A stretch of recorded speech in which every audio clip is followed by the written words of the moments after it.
it's also quite an interesting mix here with Triple Tactics Thrust to then interact with your opponent, because there are so many turn 0 plays and activations now. It's going to give you a little bit more to see. So we're going to see what is going to happen here and how this is going to play out. So we're going to see the dice roll, see who gets to go first. Seeing Spencer down in the bottom right will be on the Malice. Javan in the top left will be on Yummy Concoction. And like we've already said, I am quite a big fan of the breaker element. I've always did enjoy like the, trying to pick a field apart. I think is just as skillful as trying to kind of interact and stop your opponent building the perfect field. Yeah, for definite. I think if anything, it's somewhat satisfying as well, seeing your opponent end on such an impressive like landscape almost, and then just one by one, slowly tearing it apart, and then you just being able to play your own game as we get to the other side of it. So we can see Yummy going first. Instantly, Spence drops to full loss. How do you think that's going to affect Javan's turn here? So I think it's quite interesting for starters that Javan, with the type of build he's got going for him, that he's decided to go first as well. But I also do quite like that, because I think Yummy is one of them with this particular lineup of the list, it's one of the ones that you don't mind going first. Yep. Especially with the amount of people that do play cards during so K9s and everything else like this, and stuff like the Bestial Druid Swarm that we're about to see here being interacted with, and a Yummy surprise to kind of not chain block, but dodge around that effect of, you know, Druid Swarm targeting the cookie in the graveyard, chain Yummy surprise to bring it back from the graveyard so the Druid Swarm stays in hand is also quite effective here. It does look like Javan's going to lean into this field loss a little bit more, so giving his opponent 2 draws rather than just the 1. And I feel we're going to be able to see a little bit more kind of play here. It's going to be interesting to see how Spencer reacts, because the K9s themselves, once you see Yummies, you know they're not going to be activated. So you're then hoping that your opponent is going to use a hand trap on you. And in the Malice scenario, I also do quite like the idea that the K9s give you that ability to play for an Artifact Lancier. Yeah, I'm really liking what's going on here, just because it feels like Javan is kind of respecting it a little bit. I am a little bit disappointed to not see like a thrust, or maybe if he let the Druid Swarm resolve there, like maybe even a thrust going in, or a talents. Just seeing that he's got a few other forms of interruption within the hand. But yeah, obviously this Malice turn is going to be very, very important to watch, because it doesn't feel like Javan's got to everything he wants to right now. So just seeing how when the Yummy Synchro tags out here and brings back the Snatchy, then just where he's going to take the rest of this turn. Whilst on Spencer's turn. Yeah, exactly that. I still feel that Javan has a really, really good feel. So obviously unknown to his opponent right now, we know that Javan does have a set Forbidden Droplet alongside 2 Infinite Impermanences. So one big thing here that Malice are quite good at is they are quite good at dealing with trap cards. And what I mean by that is they start off with Dormouse in this scenario here, which is probably one of the best ways to start, You would probably imagine that Javan may fire off an Infinite Impermanence here to stop that Dormouse getting the banish. If that happens, we're then going to be leaning into our extenders for the Malice. So we're going to be turning the Dormouse into something along the lines of a Lingaribo. Lingaribo is then a direct answer to the Infinite Impermanence, but it isn't a direct answer to the Forbidden Droplet. I'm really surprised by the Druid Swarm here, actually, just because, again, whilst you're trying to deal with all of these layers of interruption, having the Druid Swarm to be able to remove from play any of your Malice names, I think is such a key interaction here. So I do, but then again, getting rid of the Snatchy here is just that as important, I would say. And I guess when you see him or Spencer on the prior turn, using the Ash Blossom on the Cupsea to kind of deny that second surprise there, isn't it? This line of play makes a lot more sense, actually. Yeah, so I think limiting the resource here, we're still going to get the abilities of cards, to, like some of the Cookie and everything else to start to trigger because they've been summoned back by a Synchro Monster ability. We can also see that Javan probably wants to limit the amount of resource that Spencer has on the field, because at this moment in time, with a Druid Swarm plus the Dormouse, having the ability to link those off to a Link 2, which could be something along the lines of maybe an SP Little Knight, maybe you go a little bit more. The SP Little Knight will still give you the ability to banish the Dormouse, and then bring the Dormouse back. You're trying to maintain your field presence, and at this moment in time, what we've ultimately done is traded the Druid Swarm for a Cookie, and Javan still has the ability of having 2 monsters on the field, plus a Droplet and an Imperm, so there's still more interaction to come from Javan. And Spencer has only really shown or traded off his Dormouse plus a... I think he's got about 4 or 5 more cards here, hasn't he? So it looks like we're just going with the backup. The backup's going to give you, again, that's the exact extender you want. And I think that's what's so good about MALISS is because with the addition of the Agnista cards, not to mention even the K9s now, so take the K9s out of irrelevance for it, but just the pure core of what the MALISS wanted to be or now are with all of these additional Cyberse monsters, is they're now able to kind of push through that tad bit further forward. And I'd like to think that with the Druid Swarm, getting rid of the Snatchy was definitely the right choice. Yes, yeah. But you've also need to consider that he may have another Bestial in his hand to help him extend that bit further. No, for definite. I think I would have liked if Jovan... I'm not sure. It feels like you're kind of having to like do a little bit of like very like quick response right now, just to try and like starve them of the resources here, because obviously this Forbidden Droplet is going to trade with the backup. Then you're going to probably go into a Splash Mage next, which the last Infinite Impermanence will then trade with. And then we're just going to have to see if there's another way for Spencer to extend and start pushing into some of those link-free plays. Yeah, I think Javan's pushed this in the position exactly the way that he kind of wants is, as you mentioned, if the next play is going to be what we expect it to be, being that Splash Mage, forcing, or even Haggard Lizard Dose, which is still going to be very, very good. So banishing for cost on this. This is even better, isn't it? Yeah.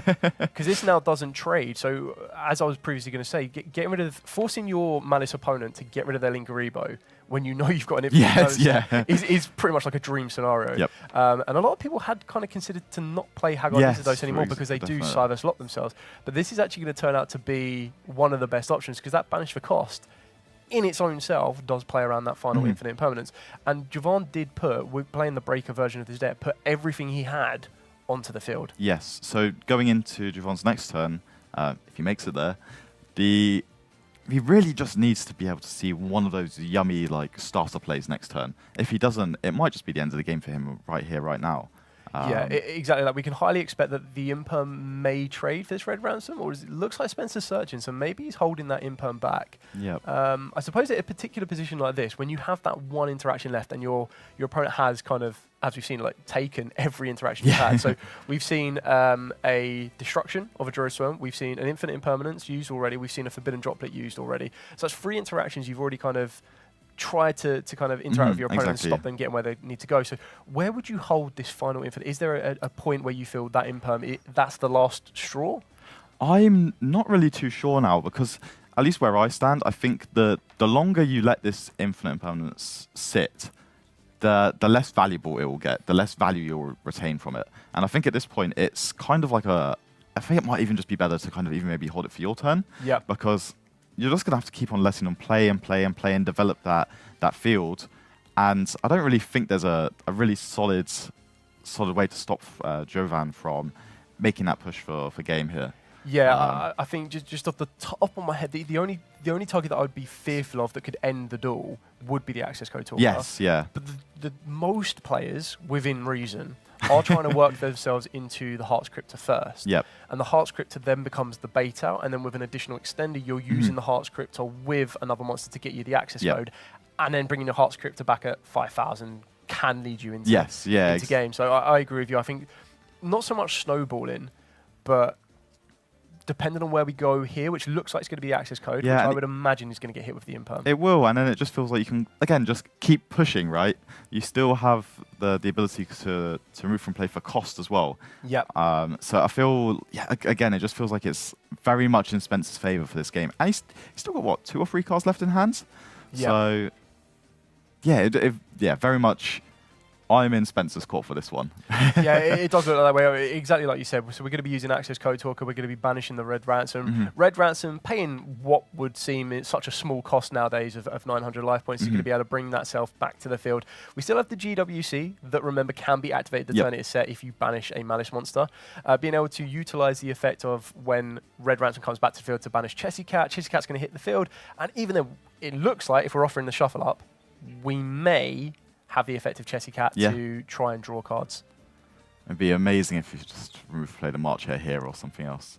MALISS in the Mirror, again, a very good card banish. Yeah, very good trade-off on this one. I think the MALISS in the Mirror is one of the ones that some players choose to play one of it, some people choose to play 2 of it. It's a very, very interesting card, but exactly here, we're seeing how resource is now going to be kind of recouped for Spencer, and ultimately it's coming down to Now the resource management. Your access code doesn't have the killer swing that it did have previously, but we still have Marcher, as we've just seen, be added. Then off of the back of that, we have the ability now with 3 different monsters, one of them being at least a Malice, to work our way into a Heart's Cryptor. Heart's Cryptor itself can be a game ender of 5,000 and a banish effect. And when you're staring down a Yummy Lolly and one of the field spell, you're not really too threatened if you're in Spencer's position. It feels like he's very much like just in the spot to have the free reign here, right? Just kind of go ahead, get wherever you want to, and then let's just see wherever he's going to go. I feel Heart's Cryptor now uses the effect, puts back one of the banished cards, being the white rabbit from the looks of it. This will then ultimately get rid of the lollipop. So at current, I feel the attack on the field is 48. Oh, very interesting. We're just going to attack here. Then GWC during the battlefield still. Bring back Red Ransom. Bring back the Heart's Cryptor with the additional 5k. And that's going to be swinging it in and taking game number 1.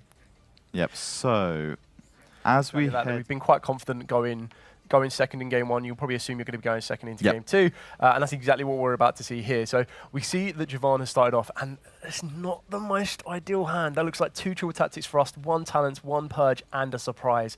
No starter whatsoever. These are one of the ones where you're probably praying you were going second. Yes, and he's had to unfortunately pass straight over to Spencer.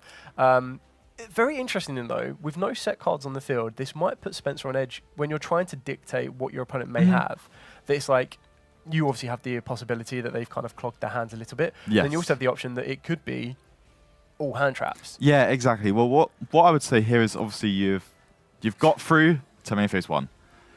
This there has not been a Lancia. No Lancia. And I think that's what really matters here, isn't it? Then obviously the Purge here. Training for the effects, going straight into Lingeribo. That's just now going to be... See, this is just so strong. And especially as we saw that Jovan just did not have any other ways of interruption from the hand. It feels like, again, it's very similar situation to game 1. Very, very unfortunate on this one. When you're seeing that hand like that, and again, this is the risk and reward of playing the deck as a breaker style rather than as a, go first with those hand traps, because then you do have those fallback of those hand traps to be interacted with. I think we already saw, however, in game 1 that Spencer knows how to navigate around a number of interactions. So I do feel that we're probably going to see this snowball a little bit fast. It would be quite interesting to find out if the K9s still feature or not in this particular lineup, and whether or not Spencer does read that his opponent may or may not have additional hand traps, because again, there are certain interactive points with the Malice matchup that, like Splash Mage being a prime example, if you're able to stop the Splash Mage, it can kind of struggle to get going. You've got points where Nibiru could be quite useful for you. You've got points where, keeping in mind that Purge has been used from the hand, so some attributes are going to be locked off. You're kind of then, working your way back down to what could possibly be utilized against you and at what point could be used. So with Purge being used from the hand, Dark Waters and Fires are cut off. We haven't seen a Fuelos. We haven't seen a Lancia.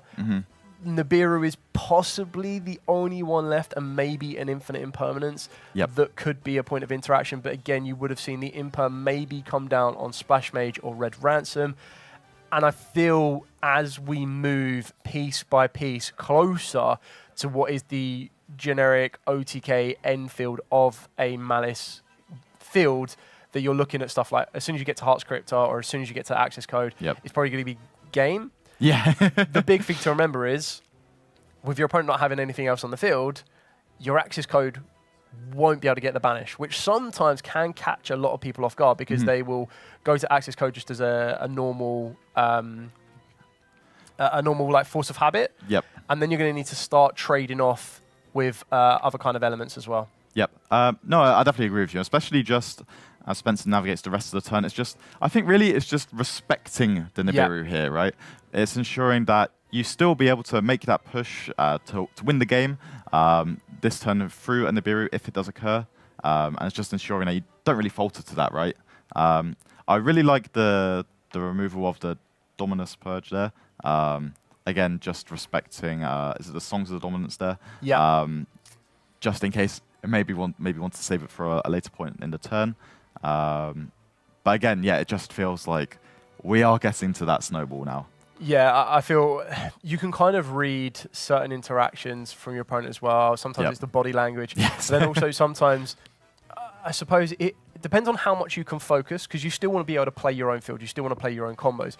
But when you're trying to slowly have this imaginary tick sheet in your head of, oh, if they had an imperm, they would have played the imperm first instead of the Dominus Purge, because then the Dominus Purge gets an additional effect to negate and then draw. And then you get to the point where Splash Mage, you're like, right, if they don't interact with the Splash Mage, they don't have X, and then you move on to the next bit. Definitely. And you're trying to tick these things off while also still trying to make your combo. Can be very, very tricky. And I feel from Javan's perspective on this one, as you said, I think the only thing you need to now respect is a Nibiru.